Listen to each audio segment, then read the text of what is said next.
Good evening. Hi. Welcome to the Institute for Asian Studies lecture series. My name is Suwako Watanabe, and I'm the interim director of the Institute for Asian Studies. And I'm also a professor of Japanese in the Department of World Languages and Literatures. And on behalf of the Institute for Asian Studies, I would like to thank everyone here to attend the IAS event this evening. I want to recognize some members of the Institute for Asian Studies Steering Committee who are in the audience, and Professor Emerita Linda Walton. Thank you for coming. And today's speaker, Ms. Mautz, is also a member of the steering committee, and Mr. Pete Nicholson. Thank you.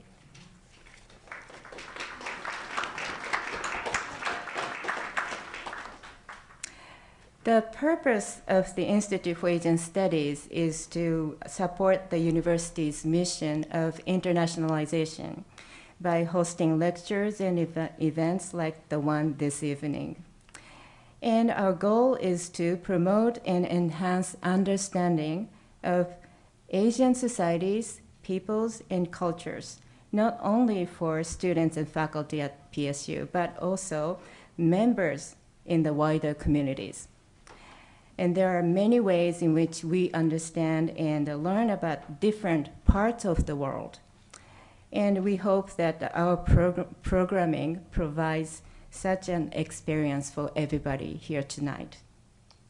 And there are a few more upcoming events in the spring term, and more detailed information is available on our website. And if you search Institute for Asian Studies at the PSU's website, and you can get more information about other events and programs.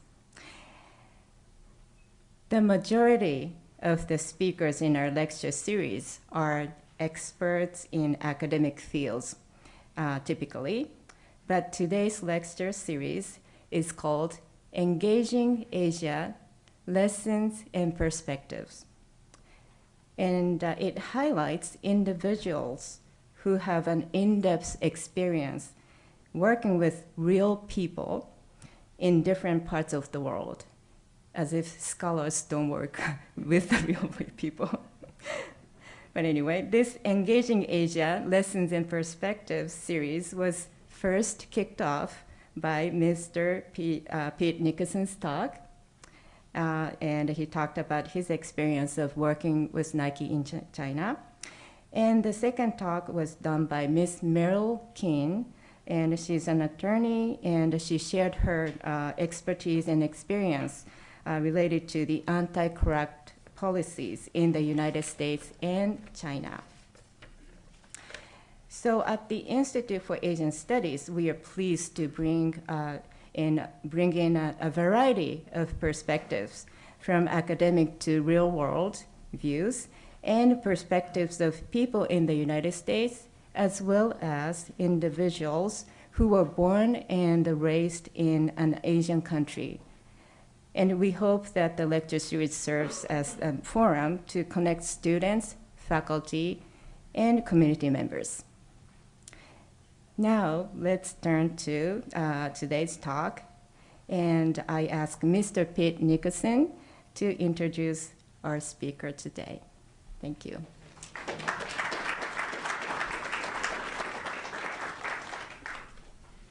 Thanks, Suwako. As you can see, we're a diverse steering committee.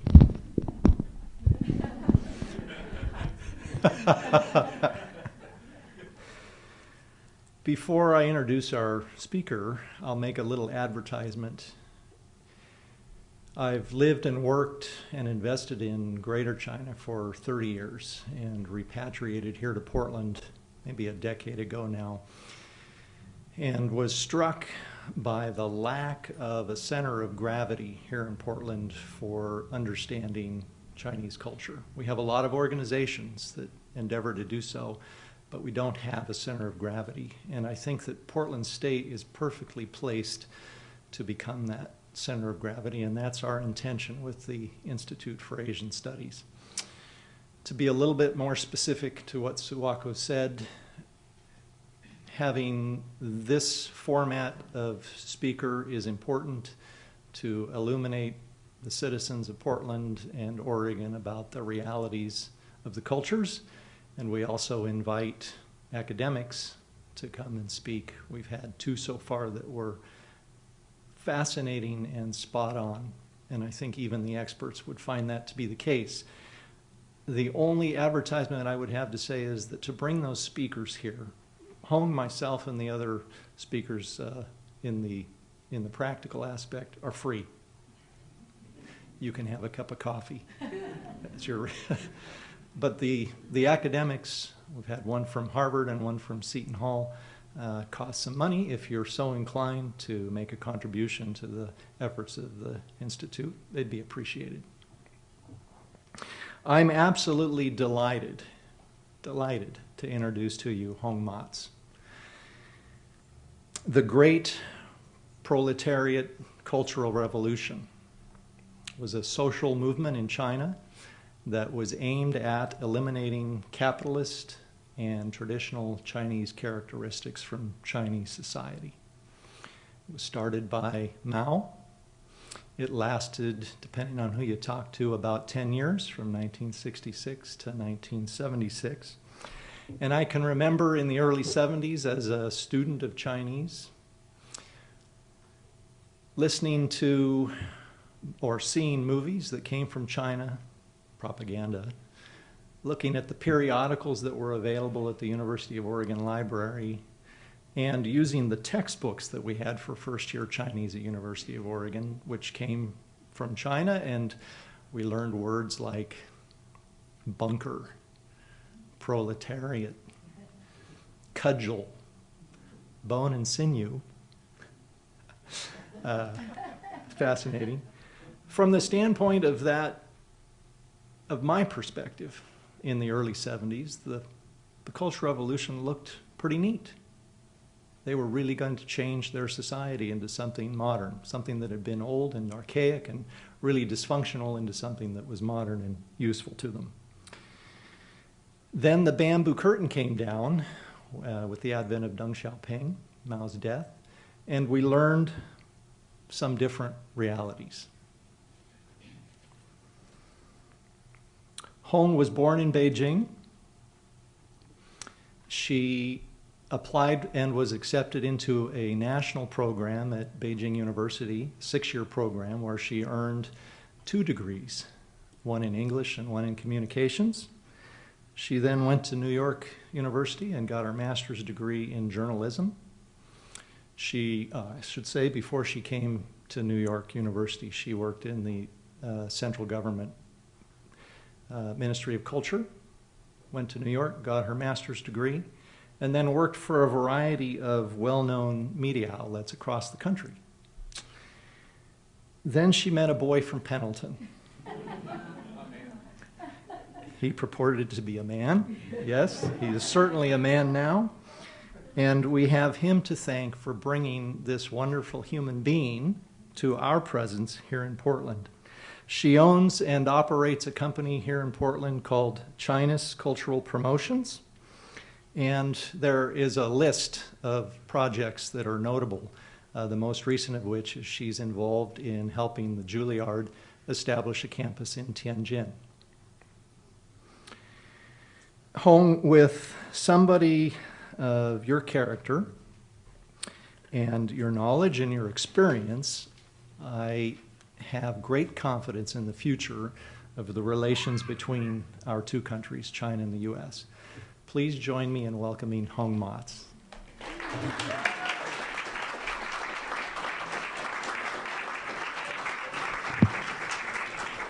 Well, thank you so much, Pete, for that wonderful introduction. Well, maybe good evening, everybody. Thank you again for coming out for this, on this wonderful and beautiful day. I really appreciate that. And China today is at the forefront of many cultural developments, as many of you probably read from newspapers and saw it on television. But it used to be the polar opposite. In fact, one generation ago, the only arts and culture we knew was the cult of Mao. So today, my title is From Cultural Revolution to Cultural Renaissance. And Pete, in his introduction, already mentioned a little bit about the Cultural Revolution.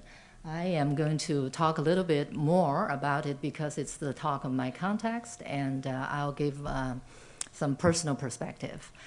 So Mao, this is Chairman Mao Zedong, and he was a great leader. He founded the New China in 1949, and he started the Cultural Revolution in 1966.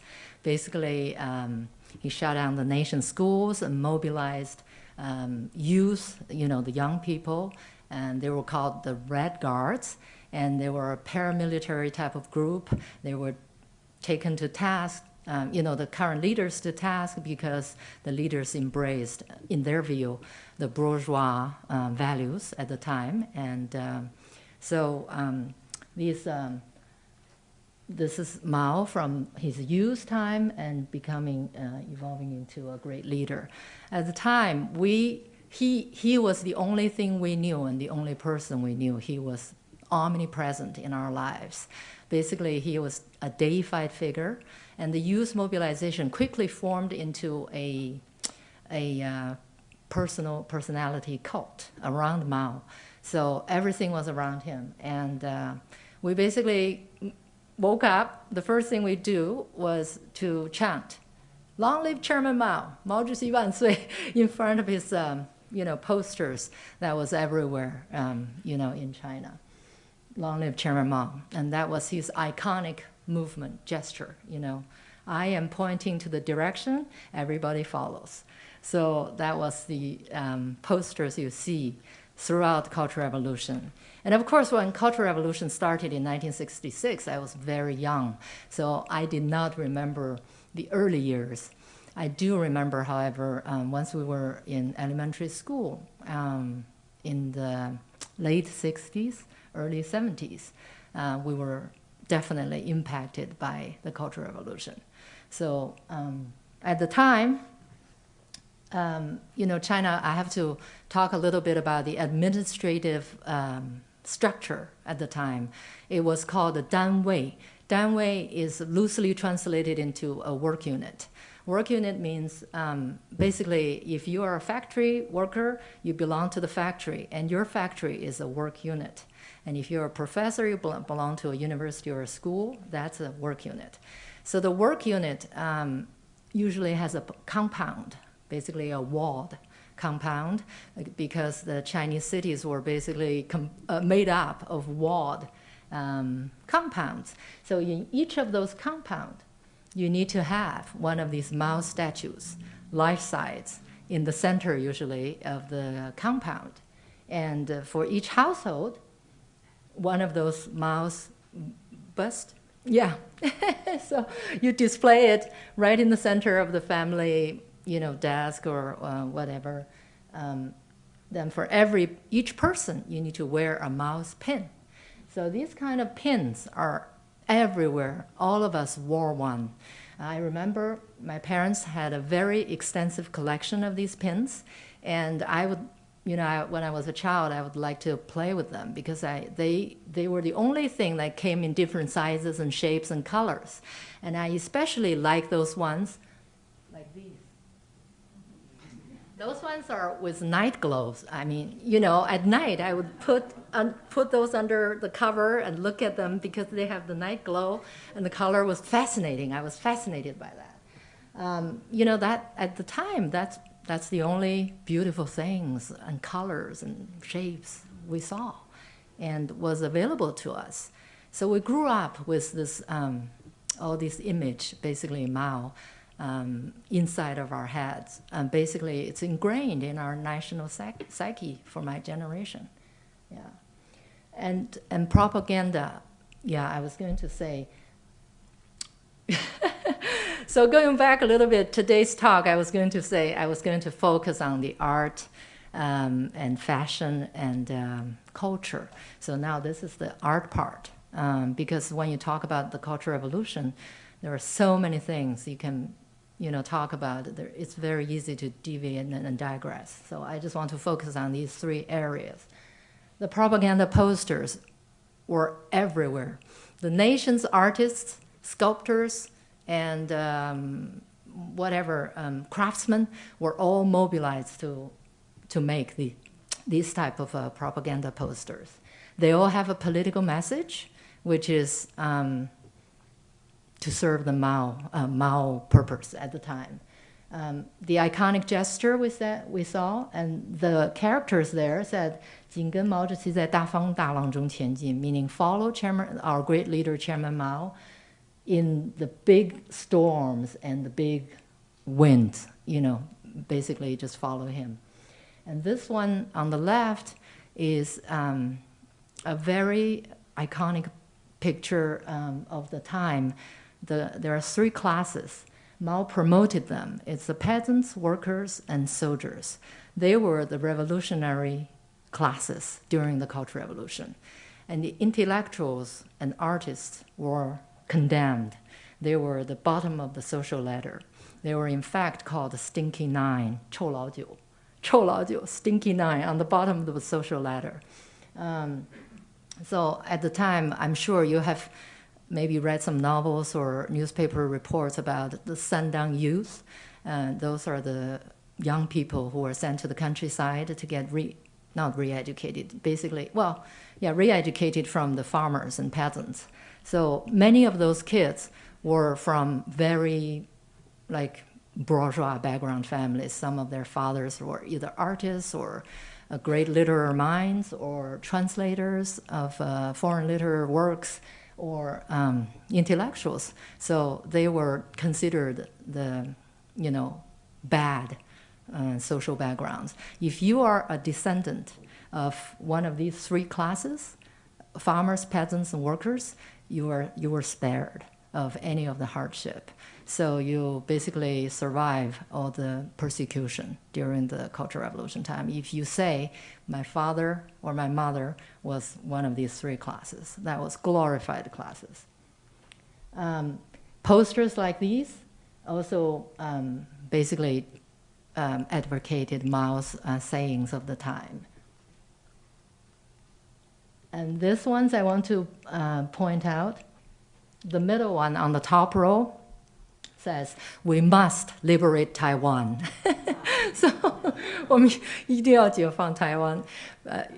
That's a topic of another time. It's a long thing, a long talk. But posters like this were omnipresent everywhere. And these are the colors. Red is all over the place. And my name, Hong, I want to mention here, means red.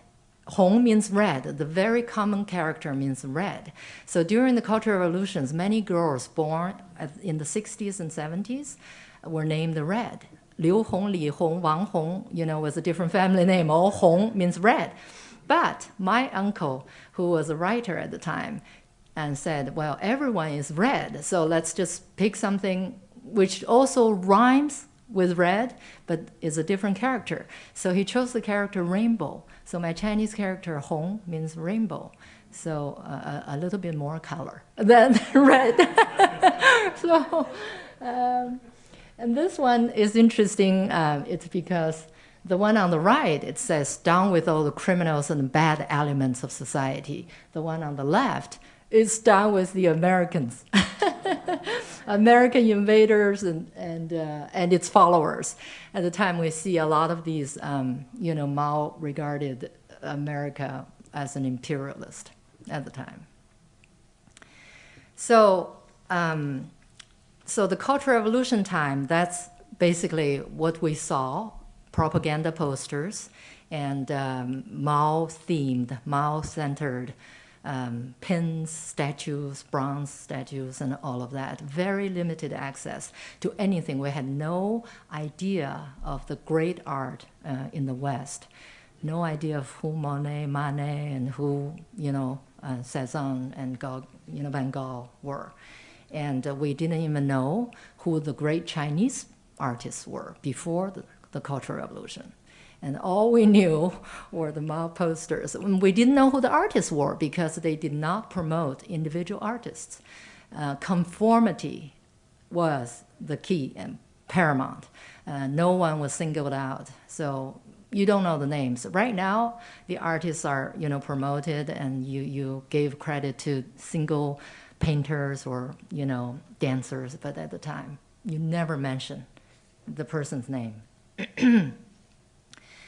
But today, fast forward to today, there are China's, especially the contemporary art, is really at the forefront of the world stage. And I want to say this was some of the artwork seen in the early 80s when China just opened up. I remember going to some exhibits with my friends in the early 80s when we were in college. We were actually ashamed of, a bit shy at looking at artworks depicting human bodies, because at the time, during the Cultural Revolution, with our upbringing around that time, human bodies were kind of frowned upon and was a taboo subject. So we never openly discussed it, and it's always kind of a secret kind of thing. No one talked about it.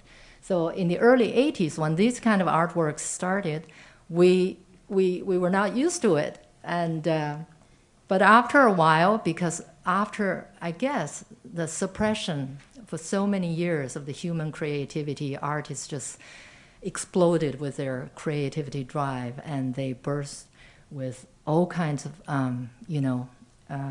paintings and drawings. They venture, they push the limit. They want to go to touch the forbidden subjects. They want to test the authorities' limits. And at the time, when China was just opening, it was tolerated. It was, fine. No one stopped it. So, and pictures and paintings like these were, depicting the beauty and the daily routine were also abound. So we saw a lot of these. And over time, our senses were, I guess, exposed enough that we felt comfortable to see human body as artworks.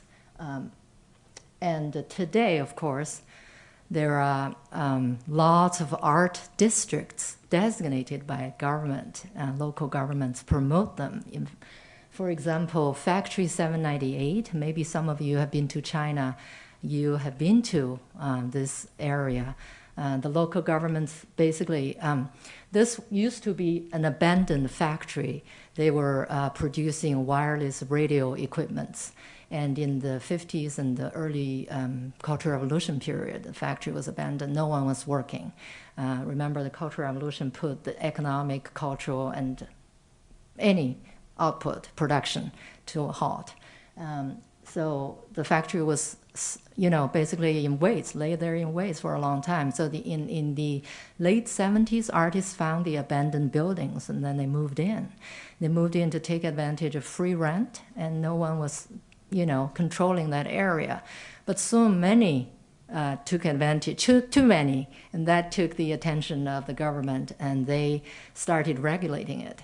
So they made the entire district, the whole factory compound, as an art district, because the buildings here was actually designed by East German architects. And so the style is Bauhaus style with very high and spacious roof. So ideal for artists to turn it into studios and make it as galleries, showcase their work. This is a district, a neighborhood in Shanghai called the Tianzifang. Maybe some of you have been there. It's the entire neighborhood on the right side. That is the original mason facade on the outside, and the little narrow alleyways, showing the old lifestyle of Shanghai. But artists again moved into one neighborhood and took advantage of the I guess the closeness of the community and set up galleries, shops, and boutiques. And then more artists moved in, studios for photography, studios for their own work also, flourished. So this whole neighborhood is very trendy today. The Shanghai government made it an art district as well, attracting a lot of tourists. So by the early 80s, when China opened up, as I mentioned earlier, many artists were testing the limits and pushing the boundaries.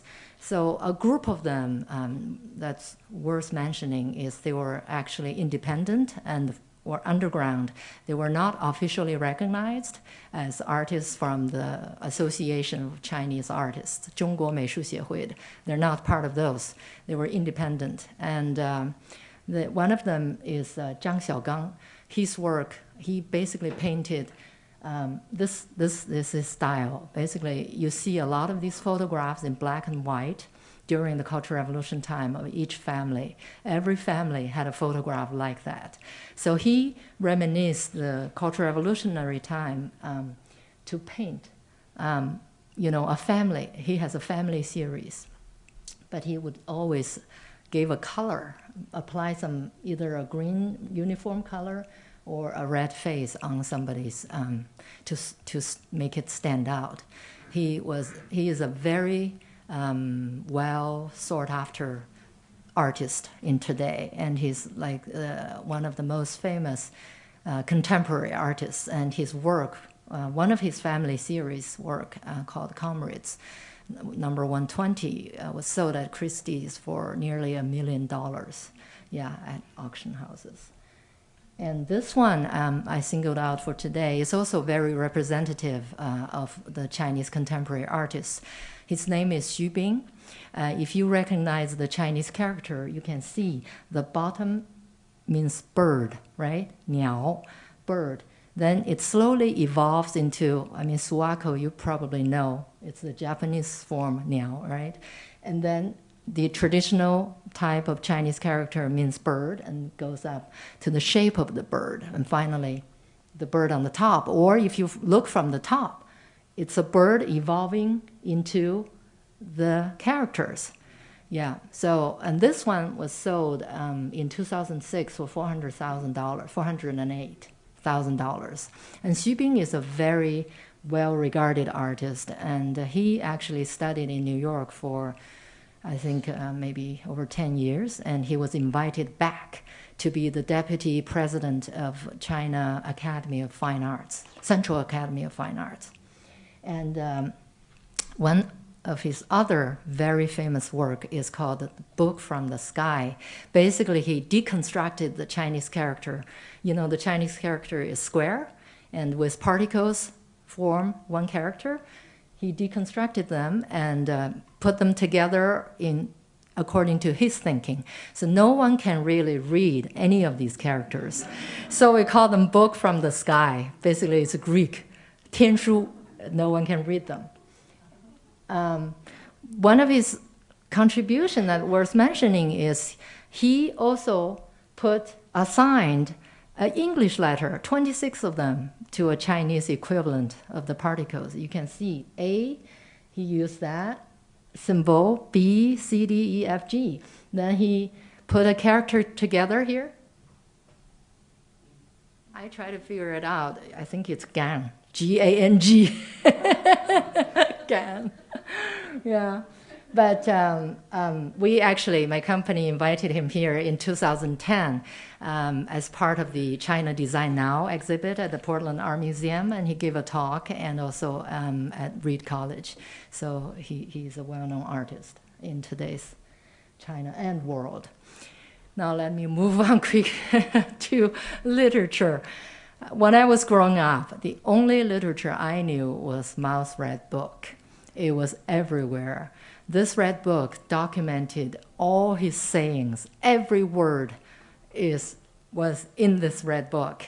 All his poems, all his musings, it's all there. And there were many versions of it. I wish I had one today here, but I don't. They are on sale in Beijing and Shanghai in those markets. You can buy them. There are English translations now for these Mao red books. So what we did is we studied them in the classrooms at the time. Even those universities and colleges were closed. Elementary schools were open, but we only studied Mao's works. Yeah. We analyzed the grammar and his poems and recited them, memorized every line, every word. And to this day, I can still recite many of his poems. Yeah, just like that. Because in our formative years, what we learned was really hard to forget. And so at the time, we would do this. This could be one of me in there. Read his red books out loud and wave it several times, chanting, "Long live Chairman Mao, long live Chairman Mao," with the red book. Yeah, several times. That's our daily routine throughout. Basically, we would chant that in front of, before every assembly, before every movie screen, and before our class starts. Some of the sayings in his red book was actually very useful at the time, and perhaps now too. Power comes from guns, 枪杆子里面出政权. If you do not bully me, I won't bully you. If you bully me, I will for sure bully you back. 人不犯我，我不犯人；人若犯我，我必犯人. At the time, during the Cultural Revolution, was basically towards the enemies at the time. But, you know, there is some truth to what he says. And then, to serve the people is the slogan very widely used during that time. And in today's China, people are still say many of the party leaders need to study Mao's Red Book again to serve the people, because they are often not serving their own interests. This is the first step of the Long March. It's very often used in many of the speeches. And so, okay. Yeah, I want to say a little bit about, even though we just had limited access to the literature, we had no idea who, you know, the great writers of the West was at the time. We basically had no knowledge. It was totally unaware and was in the dark. We're in the dark and ignorant of any literature that existed except Mao's Red Book. So, but when China opened up, the Cultural Revolution ended, like Pete said, in '76, soon after Mao's death. He died in September 1976. And soon after that, he had a designated person called Hua Guofeng, but Hua was only in power for 2 years. And Deng Xiaoping quickly took power, and he opened China up in '78. And when China first opened up, the first stage of literature was called emotionally damaged literature. 伤痕文学, because at the time, authors basically explored a lot of Cultural Revolution-related topics. They basically feel this 10-year disaster caused a tremendous amount of emotional damage to the young people on their minds and souls, and it's irreparable damages. So many of the writers at the time wrote with this theme, and it was a prolific period of time. Lots of the literary works were produced, and in the 90s and the early 2000s, we have some trend called the 北漂文学, because you know, in the old time, China had two-tier system. One is the urban system, urban registration, residency, and the rural residency system. So when China opened up, people can move around easily. In the old time, you couldn't move around. Wherever you were born, you were destined to live there, work there, and die there. But when China was opening up, people were moving around, becoming mobile. So lots of the people from different cities came to Beijing or Shanghai seeking better jobs and better opportunities. Many of the educated people, intellectual class, came to Beijing, and they lived there and worked there, and But because of the residency and registration system, hukou system, they could not obtain a Beijing residency, even though they lived there and worked there for many years. So they feel like they were rootless, without roots, floating. And that's why they feel they're going to the north. Beijing means northern capital. So they went to the northern capital, rootless, floating, migrating. Yeah, so lots of the literature are with this kind of theme in the 90s and the early 2000s. And, well, in the recent years, internet was experiencing a very explosive development in China. The last count was there are 591 million people, internet users in China, more than the people of the United States, the entire population. So internet literature is really on the rise, and lots of novels and essays and short stories were actually produced on the internet because it basically provided young people a platform to publish their own work without going through the bureaucracy of publishing houses and finding an agent. The most recent 2 years, it's a Weibo novel, meaning micro novel, is very, very popular. It basically is published on China's version of Twitter. So there is a limit of how many characters you can put in. It's 140 characters. So very short, very short. That's why it's called a micro novel. It's very popular, and in fact, the schools are, it's kind of started a trend just in 2011. So the schools are all studying the style because you have to write concisely while expressing your emotions and stuff. So they're asking the students to write in this style. It's catching on. So I would say from Mao's Little Red Book to, yeah, I forgot to mention these two guys. The one on the left won the Nobel Prize in Literature in 2000. His name is Gao Xingjian. He is a Chinese writer living in France. And 12 years later, the one on the right, Mo Yan, won the Nobel Prize in Literature. So with these two gentlemen winning the Nobel Prize, basically the world is taking notice of Chinese literature. So from Mao's Little Red Book to Nobel-winning prize literature, I guess we can say Chinese literature has taken a great leap forward. So, let me go to fashion quickly. So when I was growing up, these are the three colors I saw and wore every day: green, gray, and blue. Every time we have an assembly, the teachers would tell us to wear your white shirt on the top, blue pants on the bottom, okay? Everyone wear the same thing. Yeah, that's our uniform every time. So that's all the colors we saw. That's why I guess sometimes in the Western press you see description about China, a land of blue, a land of green, a land of gray, monotonous colors, boring. But we had no access to any other colors. We didn't know. That's all we saw. I remember my mother bought some flowery dresses before the Cultural Revolution. You know, China in the 30s and 40s, especially Shanghai, was a fashion capital. And the women were very well dressed, and they were actually, Shanghai was called the Paris of the Orient. So very fashionable women. And my mom had some flowery dress in her closet.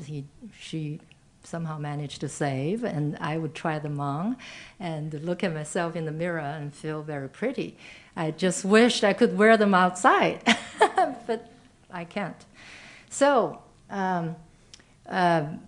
back in, as soon as China opened up, people were like, okay, that's enough. We've done with the blue, gray, and green. They were out. We wanted to try whatever we want to, make a statement. So you would see in the early 80s, people wearing pajamas on the street. They think it's, you know, whatever. They feel comfortable. They wear them on the streets. You see them in the streets of Shanghai and Beijing, and they don't care anymore. They're finally free. They can choose whatever their hearts desired. Yeah, that was very, very interesting. And then the Western influence came in, the bell-bottom pants, you know, in the early 80s, leather jackets and all that. I remember we were in college at the time, in early 80s, wearing bell-bottom pants and high-heeled shoes and all that. But the clothes you can find in department stores were still mostly one-size-fit-all. We had no concept of designer, no concept of brands at this time, still no concept. And of course, that quickly changed in the late 90s and early 2000s.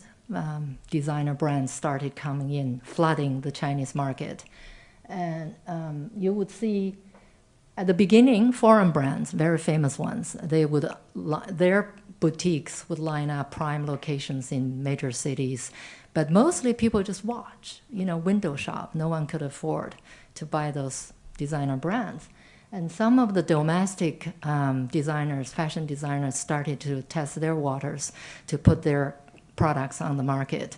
But China went through a period of admiring and worshiping foreign brands. And I think they're still at the tail end of it, you know, still worshiping the brand, foreign brand. But domestic brand like Hanfeng, I don't know if you've heard of her, and Shanghai Tang.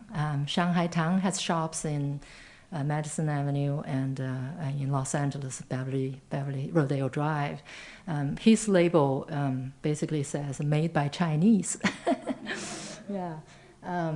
So the domestic designers quickly catch up, and their work can be seen in the Metropolitan Opera House in the production of Madame Butterfly, and in Hollywood movies in Kung Fu Kid, by Will Smith's son, Jaden Smith. That was all the costume designed by the Chinese designer Han Feng.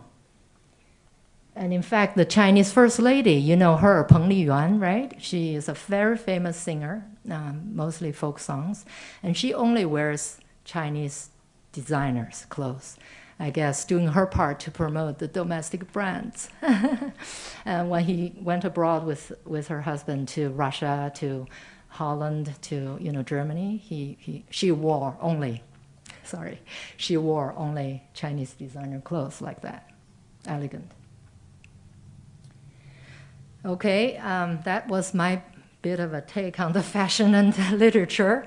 Now I want to talk a little bit about culture. To talk about the culture during the Cultural Revolution, we had to mention this woman. Do you recognize her?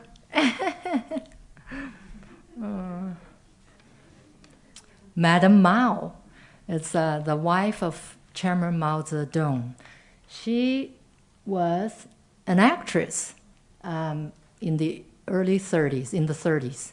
And she met Mao in Yan'an, the revolutionary base in northwest China, and they got married. In fact, Mao was married at the time to his second wife, a revolutionary heroine.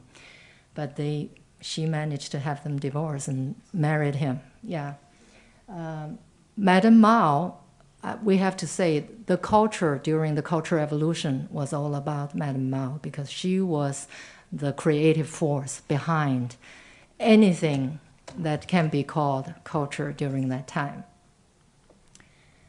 She created 8 model operas / ballet. There are 2 of them that are ballet, and there are 6 of them that are Peking opera style, but she used Western instruments and piano accompaniment to accompany this traditional opera style. So she basically revolutionized an old art form with Western elements. That was actually a daring gesture at the time. The reason she could do it was because she had unlimited access to Mao, and her words were Mao's words. No one could dare to question her. So I guess we give her some credit because she did combine Western instruments with Chinese themed opera, and they are actually very pleasant to the ears. I don't know if any of you have heard traditional Peking opera. Have you heard of them? Very high-pitched singing. Yeah, very high pitched. But this type of singing is much more like a contemporary song, and it's very pleasant to hear. And with Western instruments and orchestra accompanying them, it's brought in a fresh breath of fresh air to us at the time. But when I was growing up, all these 8 operas, that's all we had. They were on the radio, on television, on the screen, movie screen. And that's all we saw. We did not know anything else. I forgot to mention when I said the 3 privileged class, workers, farmers, and peasants. I mean workers, farmers, and soldiers. Soldiers, military. Military was and is still a privileged class in China. My father works in the military, the Department of General Politics. So he's an officer there. So I grew up in a military compound, 部队大院. So if you mention this to anybody who grew up during the Cultural Revolution, they immediately know what type of upbringing you had. We basically had access to telephones, television, and cars in the late 70s and, or even mid-70s. So we had also access to see foreign movies and even Chinese classic movies made before the Cultural Revolution in the 40s. So I remember one day in 1973, we were all bussed to a place and to see my first American movie. It was The Sound of Music. It was such a beautiful movie. I just remembered the music, the songs, and the color. I was mesmerized with the movie. 73, that was such a fresh air for us. And I wanted to see it again and again, but it won't be till 10 years later when I was in college. In the early 80s, I got hold of a copy of the tape, and I learned every word in that movie. I can sing all of the songs today. Yeah. The hills are alive. In fact, we're very, oh my God, I need to mention this. The Von Trapps are here. Sophia and your sister, please stand up. These are the great-granddaughters of the Von Trapp, Maria Von Trapp, the captain. Yes. Yeah, they moved here from Montana, and I worked with them on different projects. So thanks for coming. Yes, right. Sound of Music. Beautiful movie. Yeah. So, these are the ballets she did, Madame Mao did. It's called the Red Detachment Army, 红色娘子军. Basically talking about very poor peasant girl who was beaten to death by the landlord, almost to death. And then the Red Army saved her and brought her to join them. And she realized the whole world ahead of her, and she had a great life. Yeah, like that. It's a very beautiful ballet, and today it's still performed. And every time I see it, it brings back sentimental and nostalgic value. And when I listen to the music, I think to my generation, yeah, we all felt the same way. Especially in today's increasingly commercial society that China is. I also want to give a credit to Madame Mao because, Madame Mao and Chairman Mao. Chairman Mao had a saying, women hold up half the sky. 妇女能顶半边天. Women hold half the sky. So men hold the other half. Basically, bring the two on in an equal status. In the old society, Chinese women were secondary citizens. A Chinese man could have 3 or 4 wives, as long as he desired to. But with Mao, he liberated the women's status, and women was an equal partner of men. Among all the 8 operas, I have to say 2/3 of them were female leads. So this also thanks to Madame Mao. Yeah, and we see a lot of this, female lead revolutionary operas done by Madame Mao. Yeah, I know all of the stories today. Now, Any Chinese sitting in this audience know this song, right? You all know this song. I love Beijing Tiananmen. That's the first song we learned as a child. Yeah, basically it described Mao as the sun rising above Tiananmen Tower. And every child needs to follow him. So that's what we learned at the time. And the dance we learned was loyalty dance. 中字舞. Loyalty dance has very iconic, specific movement, gestures. This one means, like the first picture, means we're loyal to Mao, holding the red book. This is a poster, a gesture. Very, very commonly seen during the Cultural Revolution. And this one, follow. And you have to, your leg has to be this way.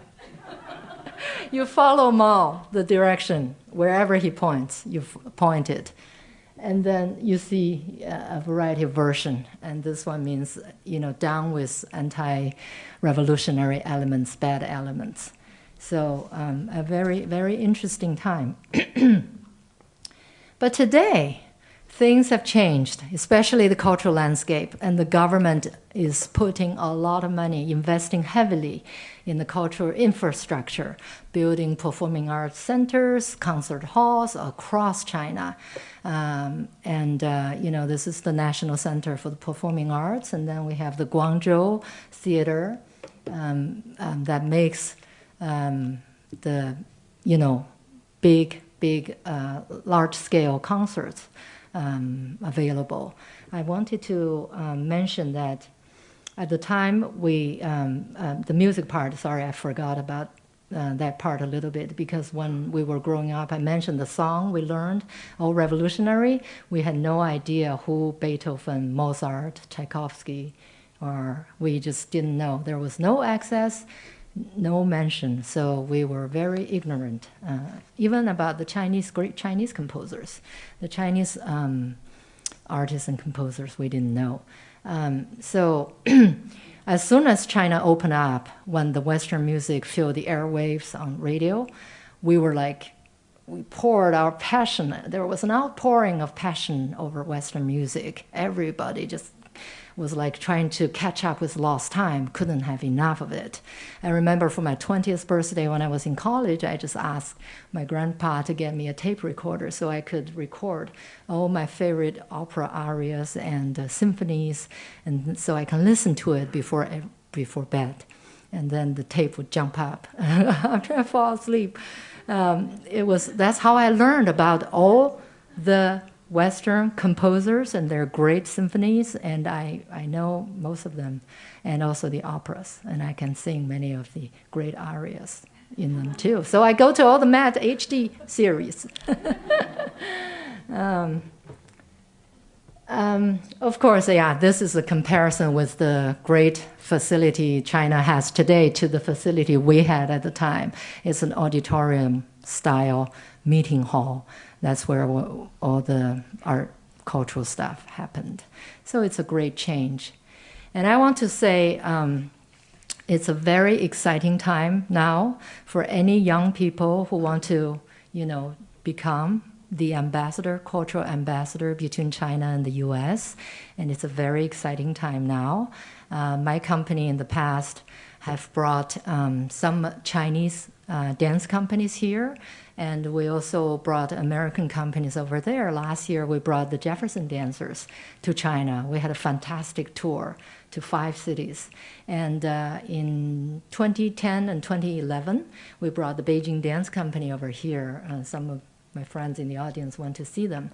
But I want to mention one thing is in 1988, when China first opened up, I was working, as Pete mentioned, at the Ministry of Culture at the time. So I accompanied a very famous song and dance group to tour the US. We actually went to 10 cities, Los Angeles, Houston, San Antonio, and Chicago. I remember at the time, most people came to see us as a curiosity because China was closed off for so long, and no one actually saw any performing arts groups from China for a long time here in the US. So they came to see us as a novelty rather than seeing the artistic achievement. But this time around in 2010, 2011, when we toured the Beijing Dance Company in both East Coast and West Coast, covering all the major cities. In fact, the company made the Lincoln Center and Kennedy Center debut. People came to see them as artistic equals.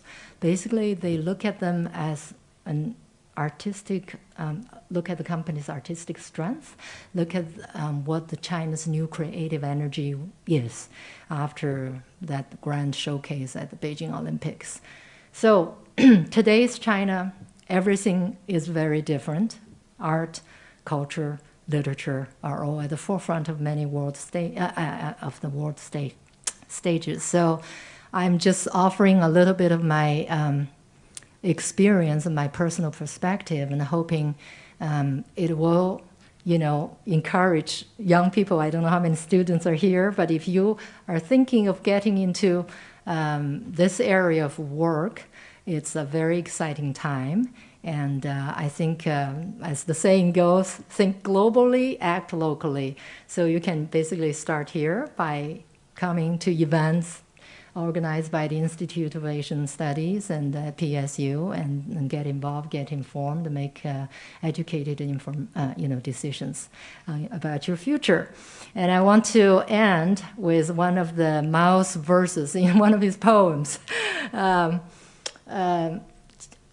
These are the pictures of the Beijing Dance Company performing at Lincoln Center. That's the butterfly lovers, and this is the Yellow River. 黄河. So Mao basically said, 江山如此多娇，引无数英雄竞折腰. Loosely translated as, the landscape is wonderful, time exciting. Countless heroes are coming to pay their homage and show their talents. Thank you very much.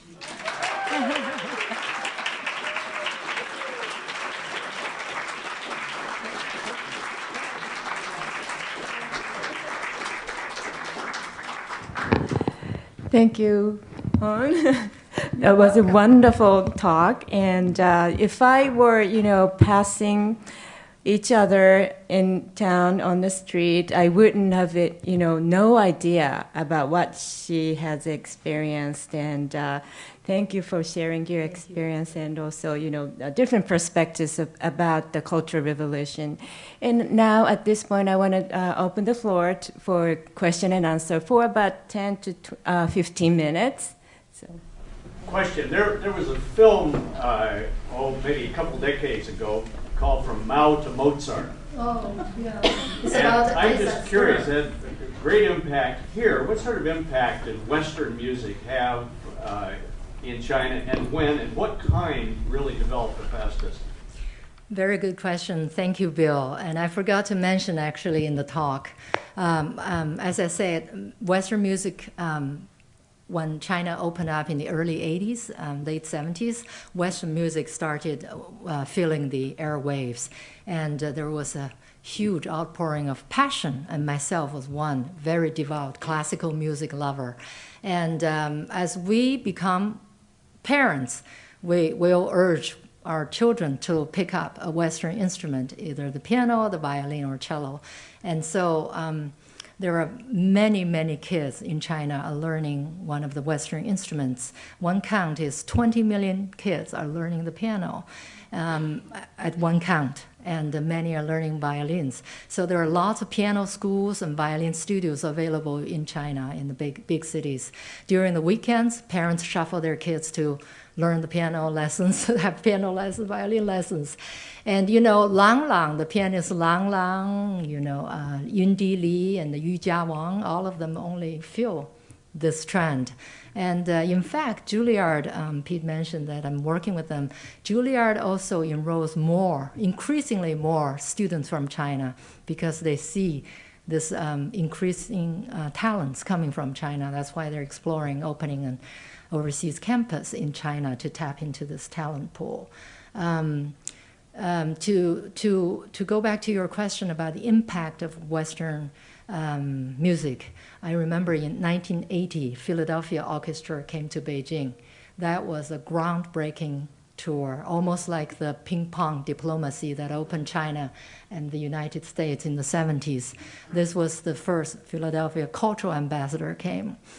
They filled the Beijing Capitol Stadium. Everybody, all the people showed up, and people were trying to get tickets to go in. I remember the huge crowds because tickets were limited, and many people couldn't get tickets. They just surrounded the stadium, just wanted to go in, and they were treated like rock stars before we even know rock stars. In the 80s, 1980, fantastic. Seiji Ozawa was the conductor at the time, and he was idolized basically by the Chinese intellectuals. So Western classical music had a fantastic following. So that's why the Chinese government is investing in all these performing arts concert halls, and there's a huge following in China for classical music.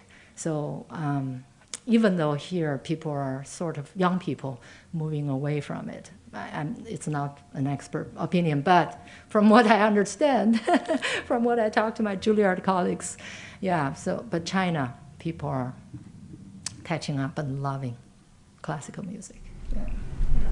Yes. You mentioned the internet. I understand that Google had some restrictions placed on it. Is this apparent, or how does this impact what you can do? Right. Well, Google came into China fairly early, and what happened was, I don't know if you remember, the New York Times in Western press, they all reported that Yahoo was asked to turn over some of the email addresses, accounts of their clients, because the Chinese government found some sensitive words or sensitive blogging or something. So they demanded Yahoo to turn it over, and Yahoo did. So Google, as a protest gesture, closed its China operations and moved to Hong Kong. So now Google is operating in Hong Kong via its portal is in Hong Kong. The impact, I believe, if you want to change China or make an impact in China, you need to get engaged. By moving away, it does not do anyone any good, because you are not there anymore, and you're not going to play a role in the market. So, but as a gesture of protest, they did that, so they moved away. But it doesn't impact anything really, because the Chinese domestic brands are fast growing, like Alibaba, like Baidu. It's the Chinese version of Google. Most Chinese use Baidu. Yeah. So it hasn't really put too much dent, I don't think. Yeah. Recently I read a couple chapters in a book, I think it was called China in 10 Words, and there was a chapter on reading, which really struck me, because he was saying, of course, that during the Cultural Revolution, there were only now a few books, right, to read, and he was an avid reader, so he traced his search for books, and finally, I guess when the Cultural Revolution was dying down, he managed to get some books that people had squirreled away and lent to each other. I thought it was rather funny, because he said that all the books had been read so many times that all the first pages and all the last pages were missing, so he never knew what the beginning was. In any case, eventually, of course, he got more books. But in your own personal experience, how did the old literature and the Western literature come into your life? Was it through bookstores, or did they have any in school, or what? So you were absolutely right or the book's author. At the time, we only had Mautz Red Book, and in the late 70s and early 80s, all the old, Western literatures and people managed to hide away that wasn't found by the Red Guards, or wasn't destroyed, were rescued, and then they were made available. Some people donated it, made it available in public libraries, and also some schools. So we got hold of some of those. So we started reading Dostoevsky and Gorky, mostly, the Russian writers at the time. And then we got exposure to more Western writers, mostly in college. Yeah. same story. Yes. You mentioned that Mrs. Mao had a full-fledged orchestra to support her Yes. opera. Mhm. But I was wondering, were students able to learn how to play Western instruments during the Cultural Revolution? Very good question. At the time, as I mentioned, the university and colleges were closed, and the conservatories were also closed. But there were orchestras, professional orchestras. All they were doing was practicing Mao's songs, and also the 8 revolutionary opera and ballet. So there were people playing. No big following of students learning instruments. So the only popular instrument was the accordion, because it was very mobile and easy to carry. I actually learned to play it when I was a child. Yeah. You accompany a small team of people singing revolutionary songs, and that's the instrument that's openly popular and available. Yeah. What was done with the existing traditional Chinese art, like landscapes and that sort of thing? Were they hidden or destroyed or ignored, or what happened?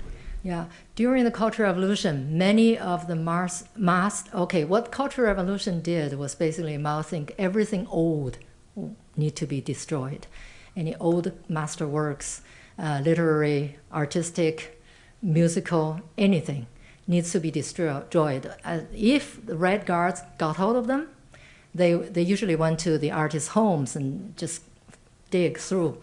And then if they got hold of them, you didn't hide them in a good place, they were destroyed. The damage was really irreparable, and was a tremendous disaster for the Chinese, not just Chinese, for the human legacy. So some of the masterworks on landscaping were managed to be saved, luckily, and they're still available. But there was a 10-year gap. So to answer one of your questions, any young people learning instruments, there was a 10-year gap for architects, for musicians, for calligraphers, for dancers, for musicians, basically. And you had a very old generation of painters or architects or dancers, and then very young, so they were missing that 10 years, yeah. But these past few years, 3 decades, I guess, of opening, everything was caught up. Is there any influence of Russian literature in Chinese literature? Very much so. Actually, China and Russia, Soviet Union at the time, in the early 60s, were brothers, buddies. We called the Soviet Union 老大哥, the big brother. And many of the Chinese architectures were designed by Soviet experts. You see the iconic Great Hall of the People on Tiananmen Square, and also the opposite building is the Revolutionary Exhibit Hall. Those were all designed by Russian experts. But when Mao and Khrushchev at the time broke up, each regarded each other as revisionist away from the communist lines. So they broke up, and China basically was left with many factories unfinished, many halls unfinished, and schools unfinished, because the Soviet Union influence was everywhere. I grew up watching a lot of movies from the Soviet Union at the time. I remember clearly Lenin in 1918. The movies about the revolutionary time, about Lenin. And we read some of the Russian revolutionary novels, and those were easily available in the late 70s and early 80s, before the Western literature flooded in. So, I think the early literature, Russian literature, played a role on Chinese, yeah. I mean, as a child growing up in China and probably having parents that studied classical Chinese writings, and then moving into the education system that uses simplified Chinese characters, how did your parents explain that to you? The simplified characters? Well, Mao started the simplified characters, I think, as soon as China was founded in 1949. In the 50s, he decided to simplify and to differentiate from the traditional characters. So Basically, my first writing was in simplified version, so I didn't know any complicated and traditional style writing. And my parents, I have to say, also were mostly educated in the simplified version, so they didn't really learn the traditional style. That was pretty. Maybe your grandparents or something? My grandparents, yes, my grandparents. I didn't talk to them too much about this. So I think it's interesting. My father was born in China, pre-World War II. My mother was raised, post, World War II into the Cultural Revolution. And, I didn't even know there was a difference until I started studying Chinese and Asian languages here at PSU. Right. And then, traveling to Taiwan and Hong Kong and China. And I'm really confused. But, growing up in it, I just was curious to see if there was really any discussion about the differences. Actually, no, because all we were exposed to was the simplified version, because Mao wanted to give us all his version.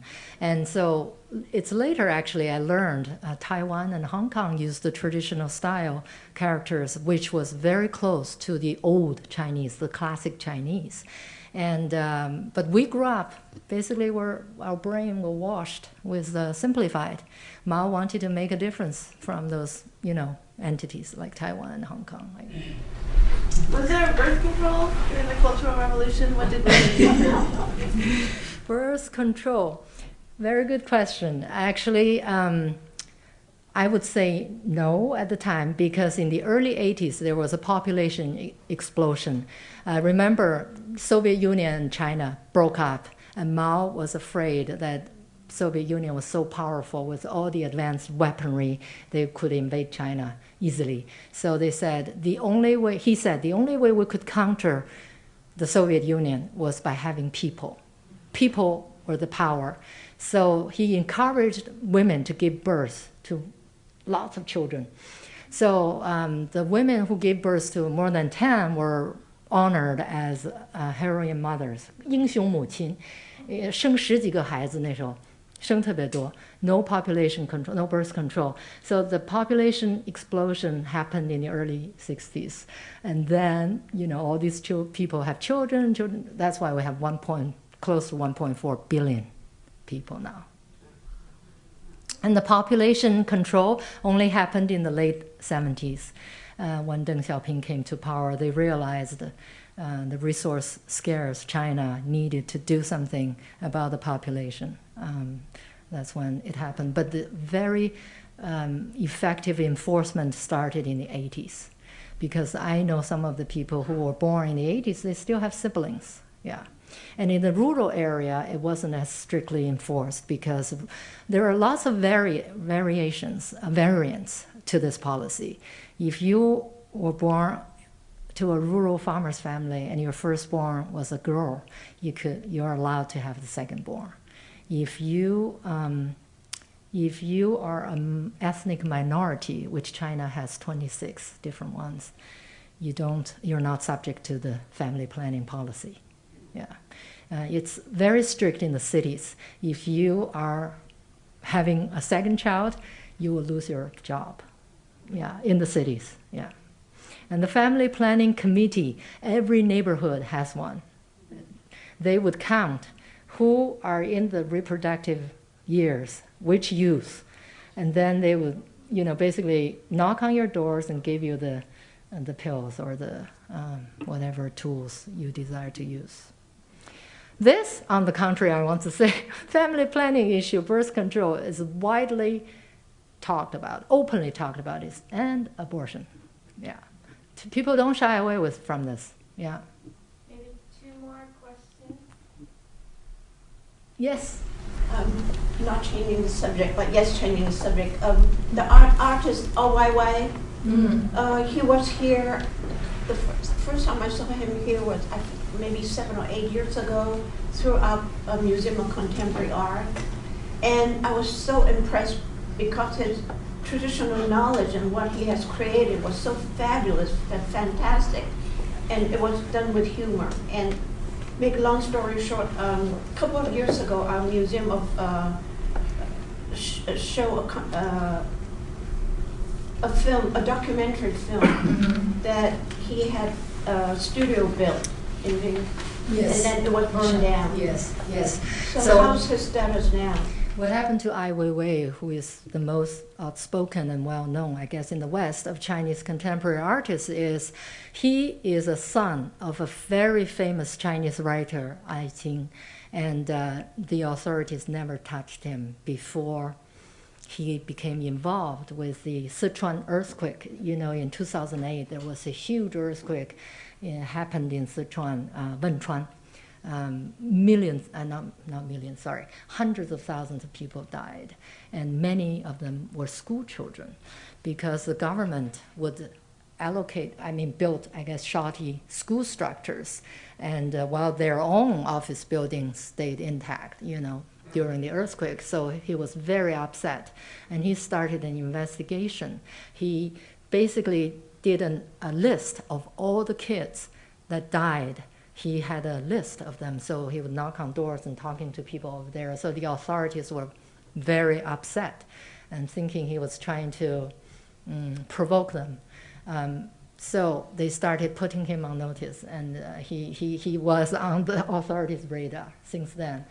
What happened is they gave him several warnings. They said, your studio, we would tear it down, bulldoze it, if you don't stop your work. He didn't.